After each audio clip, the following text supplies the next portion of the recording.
Ini yang keempat. Ini terakhir ya. Oh, saya panjang banget ya, semoga tidak membosankan. Menghadapi 8. Nah, ini menarik nih ya. Ini menarik. Kita lihat bagaimana nih.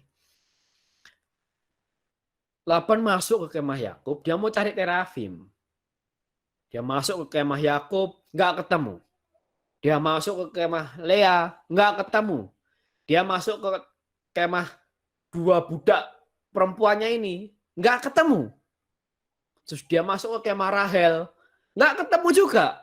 Karena diduduki sama Rahel, disembunyikan sama Rahel. Kita bisa belajar apa? Ini bagus sekali. Kita belajar dari Santo Ambrosius dan dari Santo Caesarius dari Arles. Santo Ambrosius bilang begini, tetapi di menyangkut pengertian moral, sedangkan pengertian mistik adalah 8. Yang namanya berarti kebohongan yang telah disucikan. Dan bahkan setan pun mengubah dirinya menjadi malaikat terang. Jadi Santo Ambrosius mengatakan bahwa Laban ini figur iblis. Bukan mengatakan Laban adalah iblis, ya enggak. Tapi Laban ini figur iblis, figur setan. Datang kepada Yakub dan mulai menuntut harta miliknya. Dan betapa bahagianya orang yang dalamnya musuh tidak menemukan apapun yang dapat disebut miliknya. Dan yang di dalamnya iblis tidak menemukan apapun yang dapat disebut miliknya. Dan yang di dalamnya iblis tidak menemukan apapun yang akan dikenali sebagai miliknya. Karena terafim itu miliknya Laban. Laban mencari terafim itu. Dan Laban tidak menemukan terafim itu. Maka bahagialah kita. Kalau Laban adalah figur iblis, maka Santo Ambrosius bilang, bersukacitalah kalau engkau tidak memiliki apa yang jadi miliknya iblis. Mungkin itu dendam, mungkin itu luka, mungkin itu penyembahan berhala, mungkin itu keterikatan dosa, atau apapun itu. Ya, berbahagia kalau kita tidak memiliki itu. Kita lanjut, Santo Caesarius dari Arles. Ini agak panjang ini ya. Kita pelan-pelan saja. Laban di sini bukan tidak pantas dikatakan untuk mewakili tipe iblis. Ini mengatakan hal yang sama kira-kira. Laban sebagai figur iblis. Karena dia melayani berhala dan menentang Yakub yang diberkati, yang menggambarkan Tuhan. Jadi Yakub menggambarkan, Yakub figurnya Tuhan. Untuk alasan ini dia mengejar Yakub tapi tidak dapat menemukan apapun bersamanya. Dengarkan Yakub sejati yang menyatakan fakta ini dalam Injil. Nah, ini Yakub figur Kristus di sini ya. Figur Tuhan Yesus. Maka Santo Caesarius mengingatkan Tuhan Yesus pernah bilang dalam Yohanes 14 ayat 30. Penguasa dunia ini datang dan ia tidak berkuasa sedikit pun atas diriku. Itu kata Tuhan Yesus. Semoga rahmat ilahi menganugerahkan bahwa musuh kita tidak dapat menemukan apapun dari pekerjaannya di dalam kita. Karena ini, jika dia tidak menemukan apapun dari miliknya, dia tidak akan dapat menahan kita atau memanggil kita dari kehidupan kekal. Dengan kata lain, kalau si iblis menemukan dalam hati kita apa yang menjadi miliknya si iblis, maka dia dapat menahan kita, dia dapat memanggil kita dari kehidupan kekal. So kita cross-check hati kita sekarang, apakah kita masih simpan sesuatu yang sebenarnya miliknya iblis. Karena hal itu bisa menahan kita untuk masuk dalam kehidupan kekal. Itu kata Santo Caesarius. Ya, oleh karena itu yang kekasih, marilah kita melihat perbendaharaan hati nurani kita. Marilah kita periksa tempat-tempat rahasia hati kita. Tempat-tempat tersembunyi. Kalau mungkin bahasa psikologi modern itu alam bawah sadar kira-kira ya. Dan jika kita tidak menemukan apapun di sana yang merupakan milik iblis, marilah kita bersukacita, haleluya, dan bersyukur kepada Tuhan. Karena apa? Dengan pertolongannya.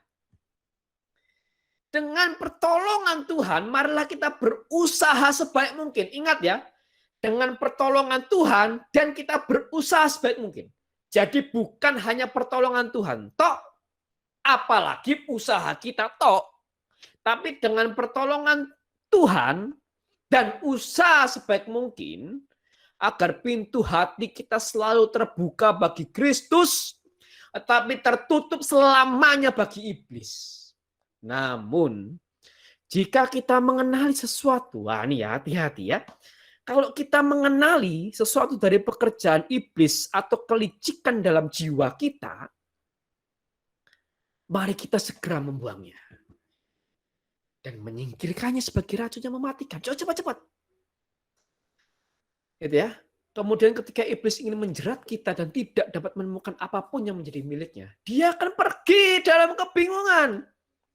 Sementara kita dapat berterima kasih kepada Tuhan dengan para nabi dan berteriak kepada Tuhan, Engkaulah yang memberi kami kemenangan terhadap para lawan kami. Dan orang-orang yang membenci kami kau beri malu. Dalam Mazmur 44 ayat 8. Jadi saya ingatkan lagi, ini pentingnya kontemplasi.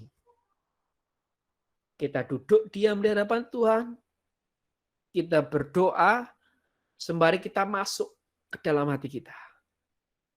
Albert, masihkah kamu terluka? Dan kita jawab dengan jujur. Ya, saya masih terluka. Dengan si A saya masih terluka. Dengan si B saya masih terluka. Dengan si C saya masih terluka. Tuhan tolong. Supaya aku bisa mengampuni mereka. Dan aku mau sebisa mungkin aku bisa mengampuni mereka. Masuk lagi dalam kontemplasi. Albert, masihkah ada dosa-dosa dalam dirimu? Dan kita jawab dengan jujur, iya Tuhan. Masih ada dosa A, dosa B, dosa C. Tolong Tuhan. Tolong aku. Dan aku mau berusaha sebaik mungkin. Untuk aku buang ini. Dalam nama Yesus. Maka kita belajar dari para santo ini. Jika kita tidak menemukan apapun di hati kita yang merupakan milik iblis, marilah kita bersukacita dan bersyukur kepada Tuhan. Bersukacita, bersyukur kepada Tuhan ya. Karena ini bentuk pertolongan Tuhan. Jika kita mengenali sesuatu dari pekerjaan iblis, atau kelicikan dalam jiwa kita, marilah kita segera membuangnya dan menyingkirkannya sebagai racun yang mematikan. So mulai malam hari ini banyak-banyak kita kontemplasi, kita masuk, berdiam diri di hadapan Tuhan, kita tanya Albert, masihkah ada punya iblis dalam hatimu? Dan kita jawab dengan jujur, masih Tuhan. A, B, C, D, E, F, G, dan lain sebagainya macamnya. Itu segera kita singkirkan. Dan ketika itu sudah hilang, kita bersuka cita, haleluya kepada Tuhan. Nah, itu 4 hal saja. Ya, pertama tentang terafim yang tidak disembah. Nah, ini kemungkinan sangat besar terafim yang dimiliki oleh keluarga Laban bukan sebagai sesembahan, tetapi sebagai bukti kepemilikan status ahli waris. Dan hal yang kedua, kita belajar dari amarah Laban. Yaitu seburuk-buruknya Laban, seburuk-buruknya keluargamu mungkin, seburuk-buruknya temanmu, atau bahkan seburuk-buruknya engkau, perjumpaan kita dengan Allah dapat mengubahkan diri kita. Dapat mengubahkan mereka, maka terus berdoa. Ya, Yakub memenangkan perkara ini bukan hanya karena pertolongan ilahi, tapi juga karena karakter dan sikapnya. Dan Tuhan izinkan Laban, izinkan hal yang gak enak dalam hidup kita mungkin, mendatangi hidup kita. Izinkan halangan hidup mendatangi hidup kita. Kalau kita punya karakter dan sikap yang tepat, Tuhan akan mengubahnya. Bahkan bisa menjadi pendorong yang kuat bagi kita untuk melanjutkan perjalanan hidup kita. Melanjutkan destiny kita yang Tuhan sudah taruh dalam hati kita. Hal yang ketiga, perjanjian Laban dengan Yakub. Di sini kita bisa lihat adanya perbedaan kebudayaan dan bahasa antara Yakub dan Laban, antara Kanaan dan Mesopotamia. Kerelaan penuh dari Laban untuk menyerahkan ahli waris dan anak-anaknya kepada Yakub. Dan di sini kita bisa lihat Yakub bersumpah atau menggantungkan secara penuh kepada yang disegani Ishak. Artinya apa? Dia menggantungkan secara penuh hidupnya kepada Allah yang dia kenal. Dan kita tahu Allah yang kita kenal saat ini adalah Allah Tritunggal. 3 pribadi, Bapa, Putra, Roh Kudus dalam satu hakikat Allah. Ya. Dan hal yang keempat, menghadapi Laban. Kita bisa belajar jika kita tidak menemukan apapun di hati kita yang merupakan milik iblis, marilah kita bersuka cita dan bersyukur kepada Tuhan. Tapi jika kita mengenali sesuatu dari pekerjaan iblis atau kelicikan dalam jiwa kita, marilah kita segera membuangnya dan menyingkirkannya sebagai racun yang mematikan. Dan salah satu caranya kita masuk dalam kontemplasi, kita duduk diam di hadapan Tuhan, kita masuk dalam diri kita dan kita bertanya, apakah masih ada milik iblis dalam hatiku? Kalau masih, kita minta pertolongan Tuhan dan sekuat tenaga kita buang. Nah, itu paling 4 hal ini saja. Wah, ini banyak sekali ya. Ini termasuk perikop yang mantap sekali. Saya suka sekali perikop malam hari ini. Kayaknya setiap perikop saya suka ya. Memang mantap memang. Mantap memang kitab suci kita nih. Nah, sampai di sini apakah ada tambahan sharing atau ada tambahan kesaksian atau tambahan pertanyaan? Monggo, silakan. Saya minum dulu sebentar. Monggo, silakan kalau ada tambahan kesaksian, silakan. Ada? Oke. Kalau tidak ada, kita lanjut pengumuman. Ya. Nah, ini pengumuman. Diingatkan lagi, kita setiap Jumat kita berdoa rosario jam 8 malam. Setiap minggu ada persekutuan doa jam 3 sore. Setiap Selasa kita ada doa syafaat atau miracle room dengan pujian penyembahan jam 8 malam. Nah, minggu depan kita jazz lagi, yaitu dari kita baca, nah kita lanjut perikop nih. Ya, lanjut pasal Kejadian 32 ayat 1 sampai 32. Wah, ini pergumulan Yakub dengan Allah. Wah, ini menarik nih. Kok bisa Allah kalah dengan Yakub? Kita akan bahas besok. Minggu depan kita bahas ya. Kita akan menjawab tuduhan-tuduhan yang tidak berdasar. Nah, lalu follow dan support kita di channel YouTube. Kita ada House of Praise Bandung. Kita mau langsung rekaman ke playlist rekaman jazz, juga ada bit.ly rekaman jazz hope. Lalu di Instagram kita ada @house.of.praise. Dan ini pengumuman tambahan, ada Kebangunan Rohani Katolik KRK tanggal 21 November jam 5 malam. Nah, ini registrasinya ya. bit.ly/pendaftaran CWG. Ini connecting with God. Gitu ya. Nanti di sini bertemu dengan saya lagi. Semoga tidak bosan. Nah, lalu dilanjutkan dengan pertumbuhan di sini ya. Jadi mulai dari tanggal 25, 29, tanggal 2, 6, 9 dan seterusnya. Nah, kemungkinan nanti tanggal 25 ini kita tidak ada jazz, tapi kita geser hari Rabu, yaitu tanggal 24 gitu ya. Karena kita mau support penuh acara ini. Nah, lalu kita quiz ya. Quiz ya. Bahkan sudah menang-menang sebelumnya, sebentar ya, hadiah sedang diproses gitu ya. Ya, bisa di-share juga YouTube-nya saudara-saudara dan kerabatnya, semoga memberkati. Nah, kita quiz ya. Yang ikut adalah bagi yang belum pernah menang. Di sini ada beberapa ya. Nah, ini ada beberapa. Jadi semuanya diundang, gitu ya. Dan yang boleh ikut hanya bagi yang belum pernah menang. Nah, pertanyaannya apa? Pertanyaan saya pikir mudah lah ya.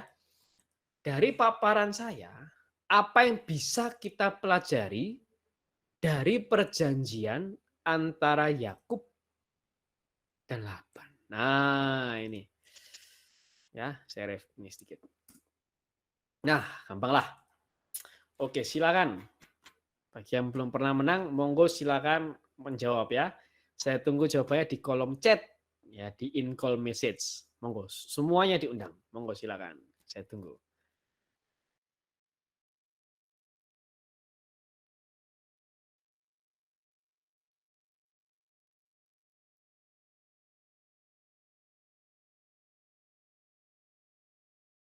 Cing, cing, cing, cing, cing, cing, cing, cing, cing, cing, cing. Siapa yang beruntung pada kesempatan kali ini? Apa yang bisa kita pelajari dari perjanjian antara Yakub dan Laban? Ada 3 hal nih kalau nggak salah. Saya tunggu ya. 1 menit mungkin saya tunggu sampai 25:09 di jam saya. Monggo silakan.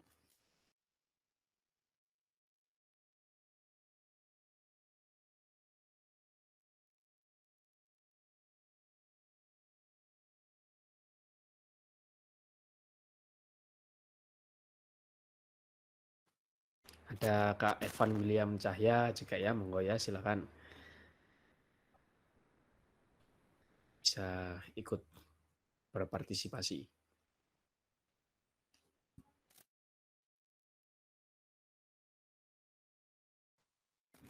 Saya hitung 10 ya.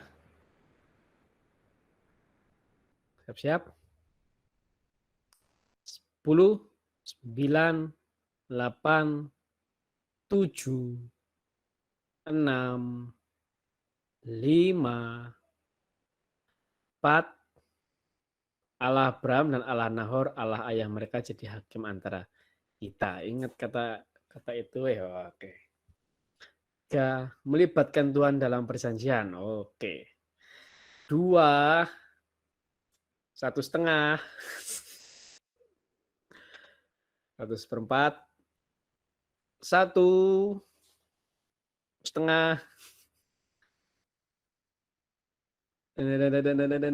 Siapa lagi bisa menjawab? Kita tutup. Oke. Kita tutup ya. Nah, saya baca dulu ya jawabannya. Efran, Allah Abraham dan Allah Nahor, Allah ayah mereka jadi hakim di antara kita. Nah, ada Kak Evan, melibatkan Tuhan dalam perjanjian. Nah, kita coba lihat ya. Ini sesuai dari paparan ya.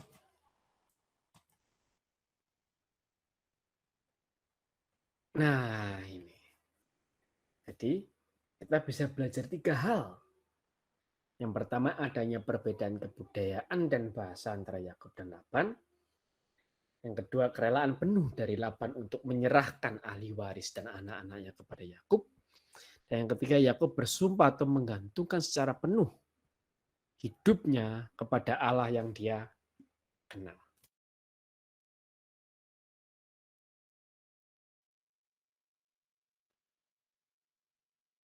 Oke, setelah saya coba renungkan dari jawaban Kak Efran dan Kak Evan, yang lebih tepat adalah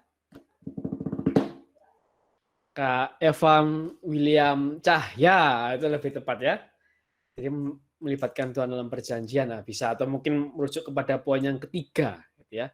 Yakub bersumpah atau menggantungkan secara penuh hidupnya kepada Allah yang dia kenal. Ini mungkin kita bisa minta kontaknya ya.